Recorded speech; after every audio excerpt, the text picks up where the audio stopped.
فیسبوکي دور دی تعلیم یې ځای ته ورسو پرون چا مړي ته لیکلي و چې مزې دې وکړې ډېر زبردست بیا ووایه فیسبوکي دور دی تعلیم یې ځای ته ورسو پرون چا مړي ته لیکلي و چې مزې دې وکړې زمونږ په وطن کې داسې حال دی کلیواله سا بنده که سا واله او 1500 راواله خانه څلور شعره درته نورم ډالۍ چې مړه خوښ مې ستا رخسار دی لږ د خدای نه ویریږه مینه څه خو انتظار دی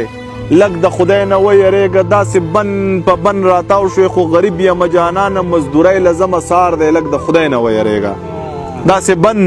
په بن راتاو شوې خو غریب یم جانانه مزدورۍ له زمه سار دی لږ د خدای نه ویریږه ما ته کور بچي نه هر دي ستا بنګړي وړل او راوړل دي زما کار دی ستا بګار دی لږ د خدای نه ویریږه ما ته کور بچي نه هر دي ستا بنګړي وړل او راوړل دي زما کار دی ستا بیګار دی لږ د خدای نه ویریږه تا د ښځې په سر پرېښول هغه دواړه جنتونه یو د مور د بل د پلار دی لږ د خدای نه ویریږه تلاشي راله زر واخله خو د مرګ او د ژوند سوال دی اسپتال ته ځم بیمار دی لږ د خدای نه ویریږه تلاشي راله زر واخله خو د مرګ او د ژوند سوال دی اسپتال ته ځم بیمار دی لږ د خدای نه ویریږه دا کنځل دی ولې وکړل دا په څه خبره ګرانه دا ټوپک خو له سرکار دی لږ د خدای نه ویریږه دا کنځل دی ولې وکړل دا په څه خبره ګرانه دا ټوپک خو د سرکار دی لږ د خدای نه ویریږه ستا ضمیر خو ستا